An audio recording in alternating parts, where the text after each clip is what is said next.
right, it is now time for another prediction show. AEW this time. As of this recording, is Tuesday, March 15th.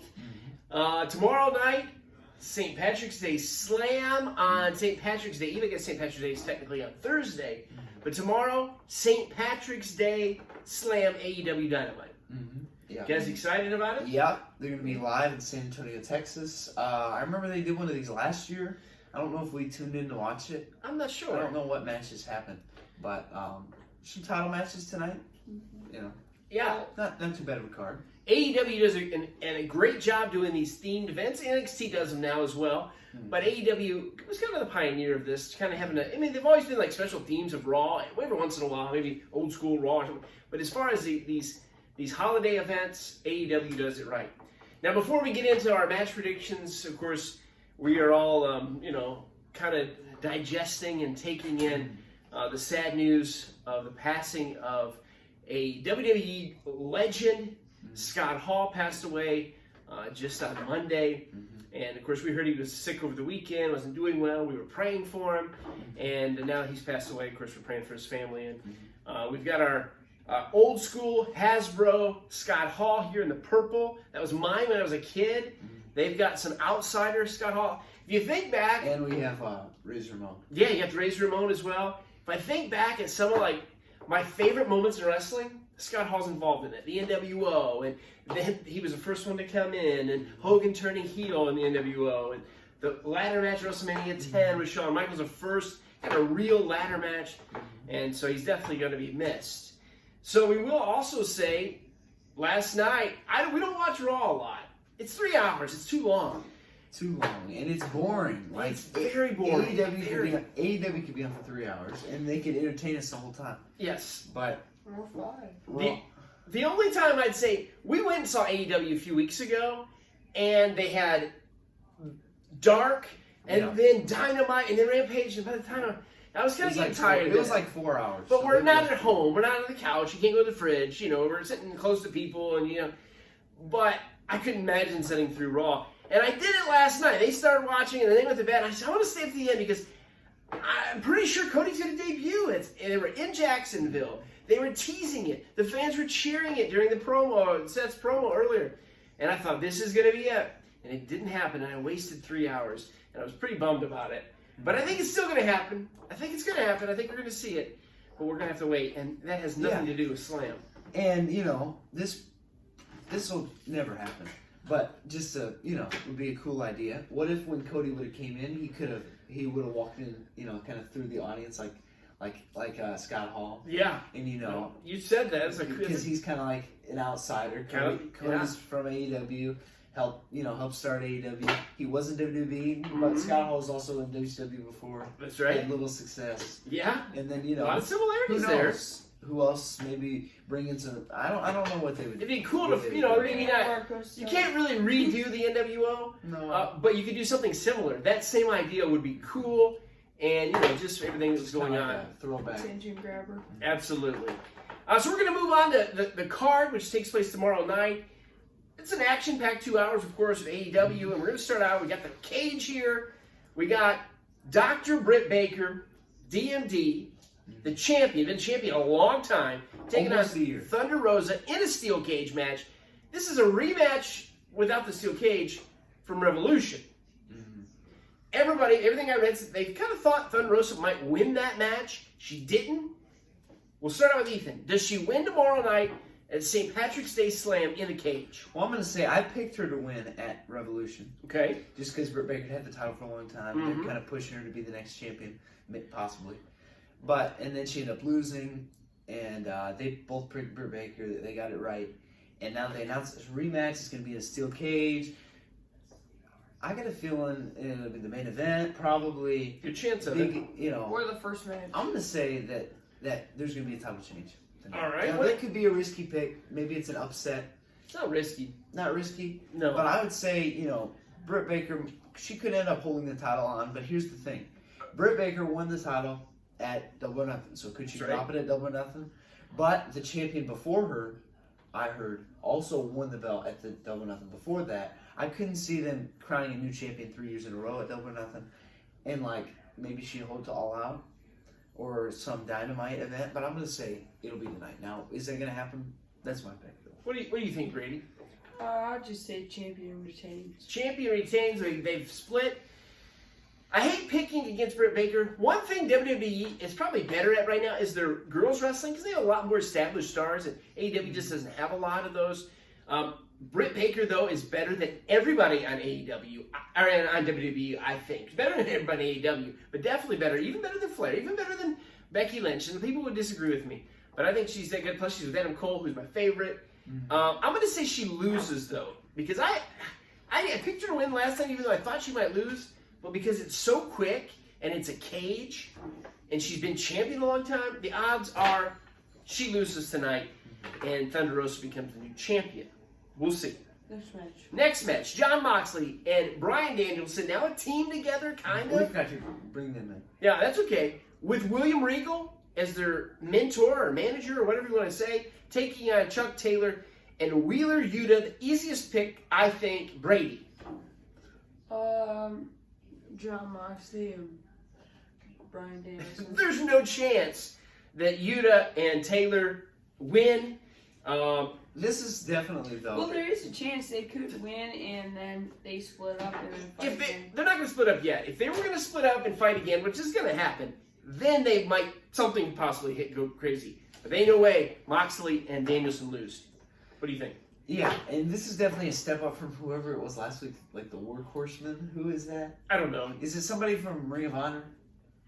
They said, I think JD Drake, is that his name? Yeah. Kind of looks like Kevin Owens' cousin. Yeah, that's a step up, but it ain't a jump. It's not a leap up. But, they've got to have these kind of matches. So you think Moxley wins and Danielson? Yeah, I'm going to say they win. Easy pick here, I think.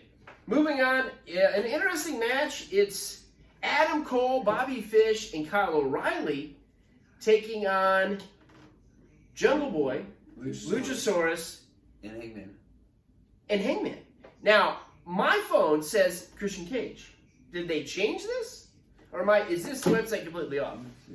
Because it was Hangman. Because we thought he was going to pick the Bucks. Yeah, that is off because it is supposed to be Hangman. Okay, so it's Hangman, Jungle Boy, Luchasaurus. Unless something has changed, and if it has, we're off on it. Yeah. Taking on Cole and Red Dragon. We thought it was going to be the Bucks last week, teaming up with Paige. I think it's my turn to go first. I'm going with, if it's Hangman, man, this is hard. This is tough to pick. I'm going to go with the heels. I'm going to go with Cole and the Red Dragon winning. I think ultimately we're going to be setting up, of course, Red Dragon versus the Young Bucks.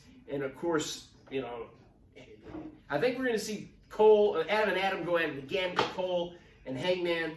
But I'm going to go with the heels in this one. I'm going to, Brady, you go next.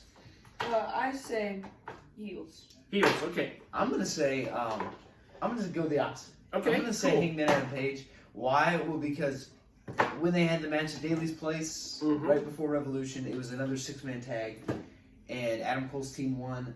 Okay. I feel like Hangman might even up the score, only really on like one or two conditions, and one of them is that Jungle Boy and Luchasaurus don't come out, and he ends up saying, "I've got different people to be my partners," and it ends up being Young Bucks. It could be. I kind of thought that might be the case too, or something will happen. Maybe the champs get attacked, or something happens, and the Bucks have to come in for the save. Mm-hmm. It's going to be interesting. They will get involved somehow. I'm going to say, it's probably not the best pick, but I'm going to say the Faces. That's right. Okay, that sounds good. Final match. I don't know that this will be the main event. This is not what I thought we were going to be getting tonight. Tomorrow. TNT title match. New champ, Scorpio Sky. He won last week, beat Sammy Guevara, taking on the face of the Revolution, Wardlow, who just won that ladder match. This is crazy, and Brady gets to go first. Wardlow. He's undefeated. He is undefeated, okay. No, that's not true. Actually, he did lose to CM Punk. Okay, he did lose to CM Punk. Almost undefeated. Undefeated since then. Before last week, I would have said, yeah, he's going to win. Guevara had been the champion a while. He had his second reign. Mm-hmm. And, he won the match. It's perfect. They're setting up for him to win the title. But then they changed the script last week. I don't think it was a change. I think it's something they had planned. But Scorpio Sky becomes the new champion. He would be the ultimate transition champion for 1 week if that happens. I don't think they're going to do that. Transition champions, a 1 week champion does not say Tony Khan. It doesn't say AEW. No. MJF gets involved because he kind of officially broke loose from him last week saying, I'm done with him. He's going to get involved. He's going to cost him his opportunity. We know MJF and Wardlow are going to feud down the road somewhere. Scorpio Sky retains. There's no way. I mean, I shouldn't say no way. Wardlow could win, but I don't think it's going to happen. Yeah, I was going to agree with you. Now that I think I was going to say yes, Brady. Okay. That could happen. They could just end up having a weak reign, but I feel like I just don't see it. It won't be long. Scorpio Sky's reign won't be long. Yeah. He probably doesn't deserve to be TNT champion. He really, they were kind of pushing him more in singles like a year or so ago, but then he joined the Men of the Year and Dan Lambert, and they're just kind of like jokers, and they're really not that, they're not even that good of a, okay, they fell over. It's okay. They're not really that much of an established tag team so he really doesn't, I feel like he doesn't really deserve it. Definitely a transitional champion. Yeah. But is Wardlow going to win? I'm going to agree with that. I'm going to say no. I say no too. But only one reason. Probably Wardlow would just whoop him at the beginning of the match. And then MJF is going to come in as the distraction. And he's going to pull him from behind. Yeah, there's something. There's definitely going to be interference. He's going to come out, and Scorpio Sky is going to hit him from behind. And that's going to be over. And also, I heard something, and Scorpio Sky is going to retain. But I also heard something else. Although Wardlow has broken away from MJF, I believe that last week in his interview with Tony Schiavone, unless I heard this wrong, he said he is still under contract with MJF, so he's still kind of his bodyguard. Yeah. But something could happen where MJF also comes out and says, listen, I've got your contract, I'm going to rip it up if you don't. I don't know what'll happen. He's going to be under the. He's going to be tied to MJF somehow, and he's going to have to break free and earn his way. That could be a match tied to MJF. Well, just that. But I don't know. I agree. I mean, I said a minute ago that Scorpio Sky is not going to be the 1 week transitional champion, but you're right. He is a transitional champion because I agree with you. I like Scorpio Sky, but they haven't been using him in the way that he deserves to be the TNT champion. There's a lot of other guys that I would put ahead of him.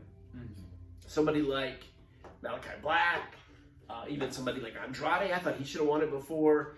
It's going to be interesting to see what happens tomorrow night. We kind of get a little bit early on this prediction. A lot of things going on the road to WrestleMania. We'll be doing more WrestleMania talk. Sometimes WrestleMania look good. Some look absolutely horrible. Yeah. We'll get to that. So we're going to get to that. That's not tonight. Enjoy St. Patrick's Day Slam. When is Kenny Omega going to make his big return? I don't know. Could it be this week? And when's The Fiend coming? We've been talking about that for 6 months. Or Johnny Gargano. We've been talking about that. I think his wife had the baby now. It's time to come. The debut. Could be tomorrow. Anybody else the baby on? I don't know. We've seen the debuts like Swerve Strickland. He's there now. Karrion Kross. Karrion Kross. He's going to be in the narrative paper brand. What's it called? Something Your Narrative. With Braun Strowman and Impact. No, they're starting some new group. What's it called? Something Your Narrative. I don't know. You guys know. All right. Enjoy. See ya. Don't cross the streams. The live streams. That's the bad guy.